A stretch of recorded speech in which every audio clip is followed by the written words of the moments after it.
Reny, welcome to Money Bites. Thank you for having me. So, as a quick intro, Winnie is a platform and community of women in tech and allies looking to improve our financial wealth as well as our career and just being really transparent about it. So, really excited to hear your experience as well. We'll start with our 3 resident questions. The first is, give us a quick intro, a one-liner about yourself. And the second is, what might be a surprising trivia about yourself? Interesting. Okay, so quick background about myself. My name is Reny Morel. I am from Brooklyn, born and raised, and I work at Google. I work in the advertising tech sector. And you said one trivia about myself? Yes. Well, I'm not really good with whenever, it comes time to introduce yourself to a group or a fun fact, I'm like, I don't know myself. What great about myself. I love plants. I'm a plant mom. So I have a total of 7 plants at home. I wish I had photos of them, but I absolutely love plants. I see why you chose your background as such. Very nice. Is there a particular type of plant that you like? I also heard as a type of investment, some people are starting to take care of really exotic, expensive plants. Interesting. Well, mine are from IKEA, but favorite one is my birds of paradise. I got it 2 years ago, and it's about 7 feet tall now. But when I got it, it was about 2 feet. So very proud of my baby. You definitely have a green thumb. Very nice. Our third resident question, what's your first memory of money? My first memory of money was when I got my first job at the age of 17. I got my first paycheck. I was getting paid $8 an hour at the time, and I was 17, and I was just so excited. I think it was a total of $130, and I was just oh my God, this feels amazing. And my dad was very hardworking, so I showed him. He was good, get to it. And I'm yeah, this is amazing. Love it, love it. What did you do with it? I was in college during the time, so I probably bought a monthly Metro card with it. But still, it felt amazing. Love it. It definitely has a sense of empowerment, for better or worse. Yeah, for sure.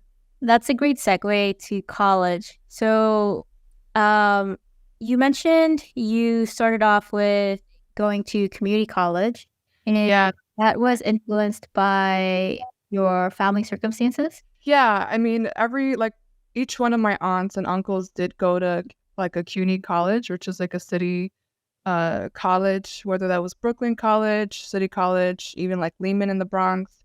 So it was kind of a known thing that my cousins and I fell into the community college or the city college. We just knew it was cheaper and the opportunities were there as well. Very nice. So it sounds like your family has had quite a bit of influence in terms of not only college selection, but also how they are accumulating generational wealth. Yeah. My grandma was the one who migrated here from the Dominican Republic. And, she instilled hard work in everybody. And she also helped everyone as well. But all of my aunts went to Brooklyn College for teaching. Some of my aunts are teachers. My sister was the only one that went to a private college, but she also got a scholarship for that. Otherwise, she would have just also went to a CUNY college. My cousins also went to John Jay, CSI, which is in Staten Island. They're all CUNY colleges, which were local and super cheap to get your undergrad. Looking back, do you think you would go back to a CUNY college, or would you go to a different type of college? No, I would go back to CUNY college. I went to Baruch College, which is on 23rd and Lex. And I mean, it wasn't easy, just like any other, college experience, but the proximity to corporate America was definitely there. And I would say Baruch College is as close as you're going to get to NYU with a fraction of the cost. So it was very smart. If I were to go back, I would do the same thing. Very nice. It also seems your grandmother had a influence in building generational wealth, not only in education, but also Yeah, I mean, I always ask her stories of like, when you first came here, like, how did you do it? Like, how did you get through all of that without even knowing English? And she came here around 1971. And, she came here pregnant, and she had to leave, like, her kids at the time. I think it was only 4, and her husband. And she had to work for 2 years straight just to bring all of them here. And once she did, she opened up her sewing factory in like Sunset Park, Brooklyn. She had to close it down because of mass production. And then, she had 6 kids. So like a lot of people didn't want to rent to her. So she kind of took it upon herself to be like, I have to buy a house. Like I can't just like go from apartment to apartment with my husband and my children. And, they all they see is like 6 kids, and like they don't, I always pay on time. So I don't like, I'm still surprised. I'm like, how do you buy a house? She bought a house in Sunset Park, and from there, that instilled, home ownership with my uncles and my aunts and my mom, and then that kind of trickles down to us as well. You also have home ownership as a goal in your sort of portfolio. Absolutely. Yeah. Absolutely. It's tough nowadays, right? Like nobody likes the interest rates nowadays. I mean, some of my cousins bought their house like a year ago or like during 2020. And like I see like some of the good rates that they got, and I'm like looking around, and I'm just trying to figure out, do I want an investment property or do I want like a single family home for myself? I'm still in like the like what do I want phase, but then also kind of waiting things out. But for sure, it's definitely like in my path. That's awesome. In part of your path has been quite interesting in terms of your career as well. So you started out during college in retail, but even during that time, you had family influence through your sister. Correct. Yeah, all college students or most college students, like they'll have jobs. And since I was in the city, I was in, New York City, I would go to school and then work after, or work first and then go to school. So I always like had a job during college. I started out in retail, like in Times Square, like folding clothes and selling them, and like at the cash register, and then kind of just like hopped from retail to retail. And then I also got another job at like Ralph Lauren, and then I got like a little bit more money after that, but it wasn't much. But still, I was going to school and working at the same time. And then my third retail job was at a T-Mobile. So yeah, it was like a lot of just retail jobs because they were easy, like to go to, and also very flexible with my school schedule. Mm.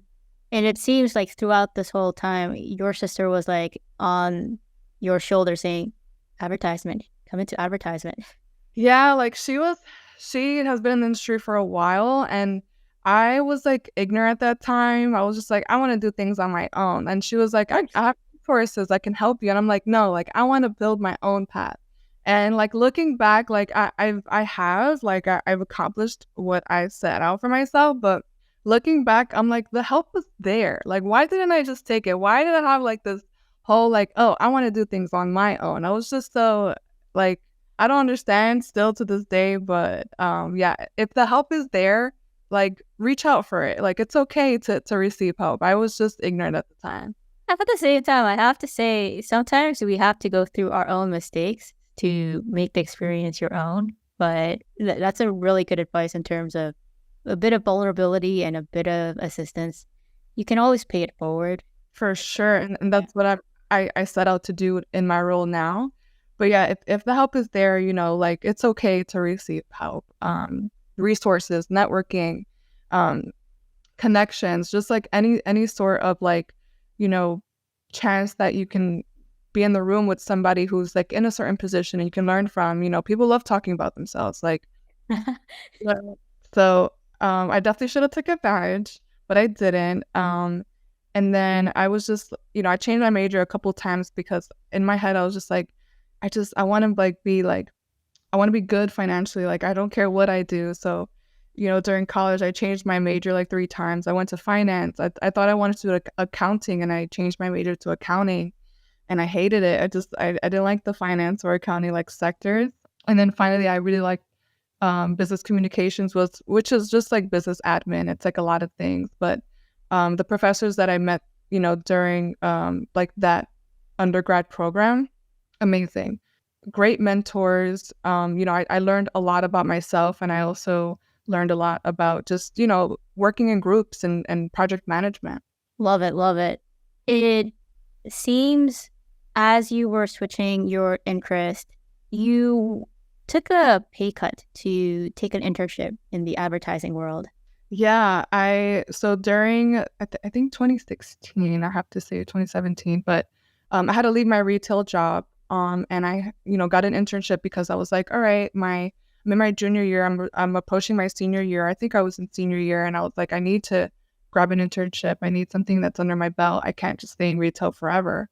And I went, on Indeed. I went on all these websites to look for just like, advertising internships. Even if I just was sitting there and punching numbers, I didn't care. I just wanted my foot in the door. And I secured an internship at a smaller like agency, advertising agency. And I did take a pay cut, and I was very okay with it. I was just like, okay, I'm going to have to cut back on certain things, but this is like my foot in the door, and this is something that I can put on my resume. And it was a interesting internship, but it was a lot of going through a lot of keywords and, grouping things together. I used to go through like 100,000 keywords a day. Like it was like just 8 hours of that. But I just stuck it out because I was like, I need this for like my resume. Like I know like I can learn from other people as well. Like my proximity to like the like engineers were around, my proximity to sales were around. So I really took that advantage of being close to, folks who were smarter than me. And I really like acted like a sponge in that area. But it was a pay cut. It was. For sure. And the trade-offs, they're real sometimes, what it takes to get into an industry. Since your first foray into advertising, you have taken quite a few new opportunities. So during this time, we're seeing that your life satisfaction was quite jiggly in the very beginning, almost into the negatives. Is that while you were figuring things out in the advertising agency? Yeah, and maybe even like a little bit before that, but yes, while I was figuring it out, like my first job out of college, or even like during the internship, um, you're just confused. You don't know if it's like you're leading with blind faith, right? Like it's confusing. You don't know if like you're moving towards like the right trajectory. You don't know if like it's all gonna pay out in the end, because you're just kind of there day over day. You don't know if you're gonna get a full-time job after this. You don't know what's next. And I think that that's very anxiety ridden, right? Like you're not sure of what's gonna happen. And still like you're so early in your career that your confidence isn't as high. And you're like, Curiosity, was what you expected the advertisement world to be how it actually was, or was it very different? yeah, I think it was what I expected it to be. It wasn't, it's it's a great industry to be in. It's like you learn so much. There are a lot of great people, but you also go through a lot of challenges as well. So I feel like that, but that's like with any career, but yeah. Was the challenges because of the people or the type of work, your day-to-day job? The challenge was like I kind of came in not knowing anything, and I was in a room with people who knew way more than me and kind of looked to me for input, or then I had like a lot of imposter syndrome. Like, do I even belong here? Like, am I even like, do I deserve a seat at the table? It's like it was like a lot of that. So it was more like I came in like not knowing anything at all, and I'm like new and fresh to this, especially like the environment as well. And I'm with people who are different ethnicities and different age ranges, but they're looking to me for like either input or, I'm talking to a client and things like that. So it was because of that. When did you start feeling more comfortable with your role and being able to be vocal with your inputs? When I finally felt like I knew what I was doing, like when you finally get it, right? Like whenever you start a new job, like they'll give you like a 6-month period of like when you actually get to know like what exactly you're doing and what your role is, especially working like cross-functional teams. I think in the beginning of my internship, I was in a different role and I wanted to move to a different team. So I did that and secured a full-time position.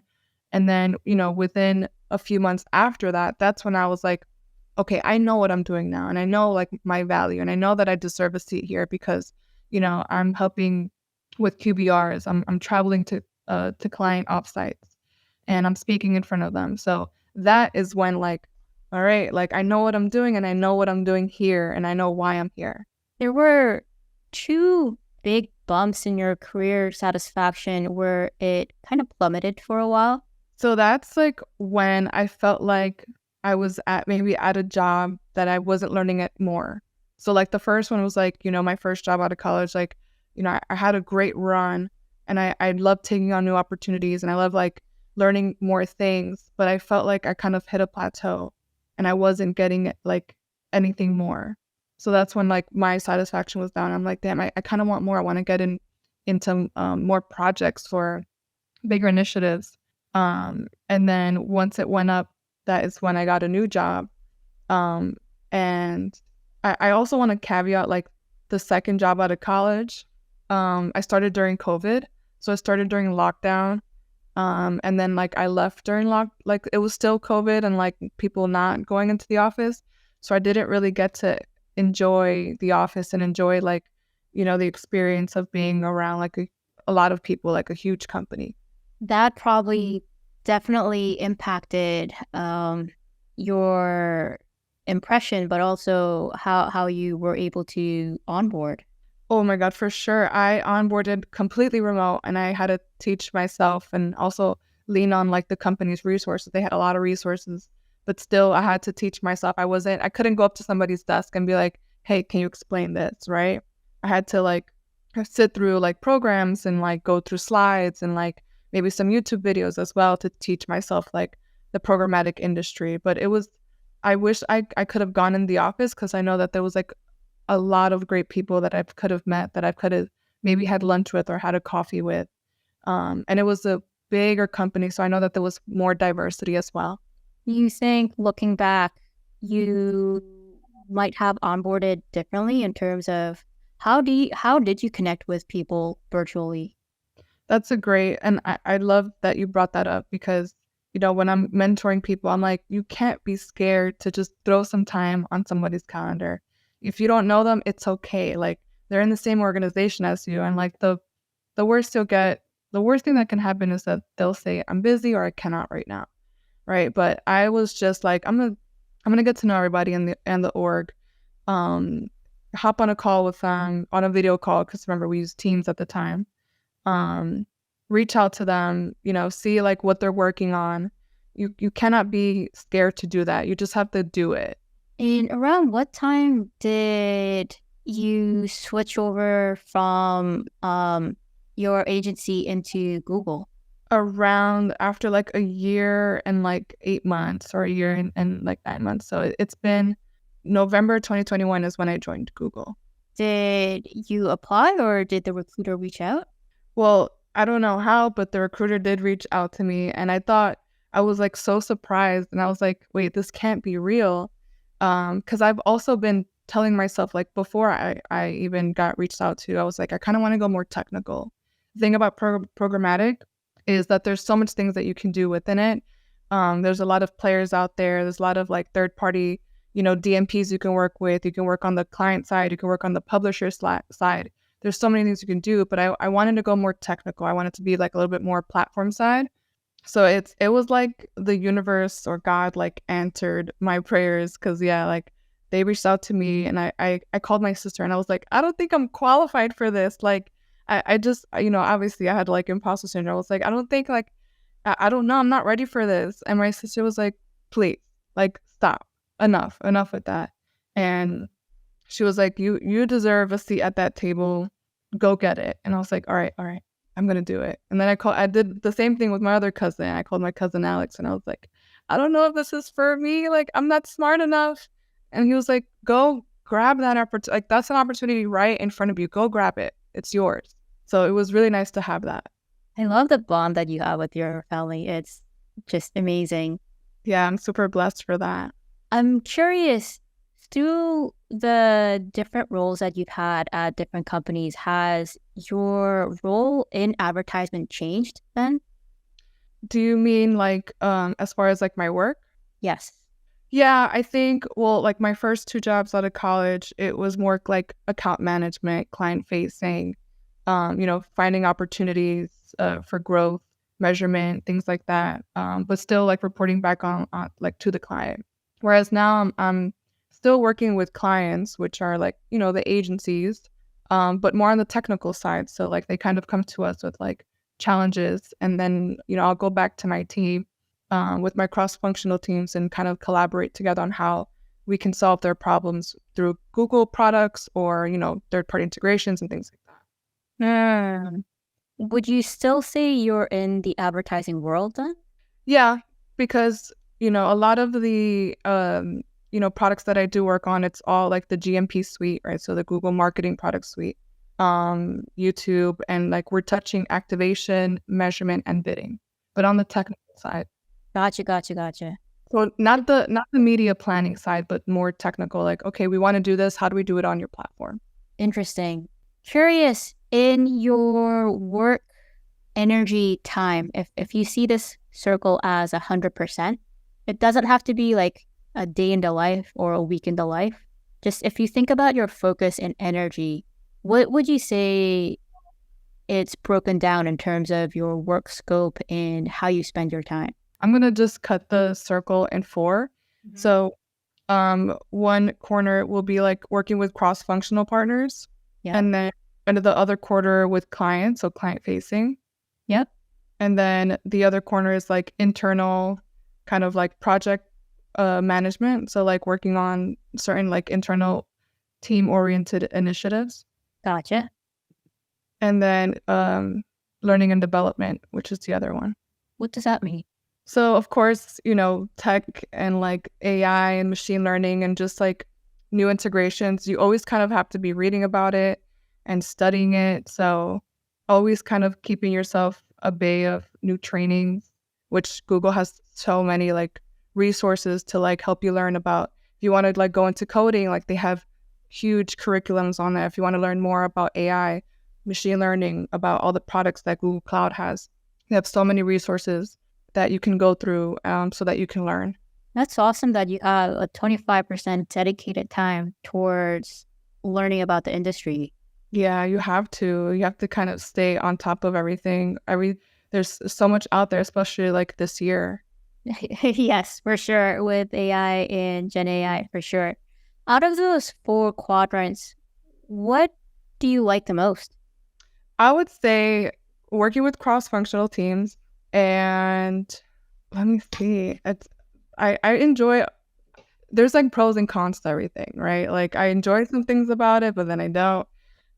But yeah, I think working with my peers at Google, I absolutely love working with sales, with marketing science, with the more tech counterparts. I think it's super fun.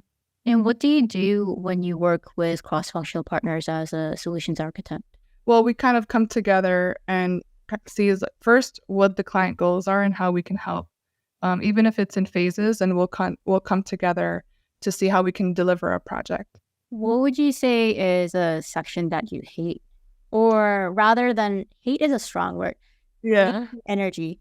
Um, when you're working with too many people, right? Because you might not need, a certain org, maybe like not now, maybe not now is not the time to bring them in, but we're kind of just all kind of come together, and like the R&Rs aren't clear, but it ends up, kind of fixing itself as we move through the project. Gotcha. And I'm pretty sure you experienced that at Meta too. Like just a lot of people kind of coming together. You're like, wait, we don't need everybody here. For sure.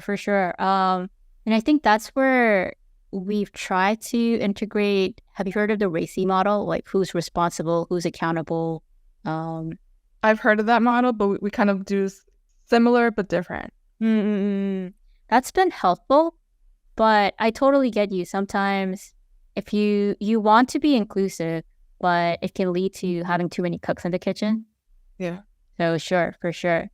This was also the time when your net worth graph took a steep upward trend.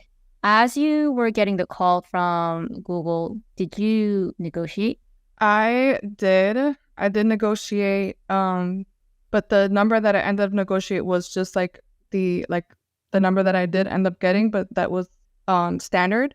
So I did. I went back to my sister. I was like, should I? She was like, yeah, like all like best practice is to always do it. What's the worst case scenario? No, we won't go that high, you know? So yeah, I did negotiate because that's always like a best practice to negotiate. And I ended up getting like what I did negotiate. Love it. I also find it interesting in college you were like, no, sister, I got this. And now you're she's your best confidant. I love Yeah, it. I'm done. Like if you want to help me, I like help me. And I'm also like open to helping others too. Love it. As you were going through this, what has been the biggest difference going from agency to Google? Let's start from the net worth slash compensation. Once you had that big jump, did it have an impact on your day-to-day living? Yeah, I think I felt more like financially secure. I felt just happier in general, and I felt well taken care of.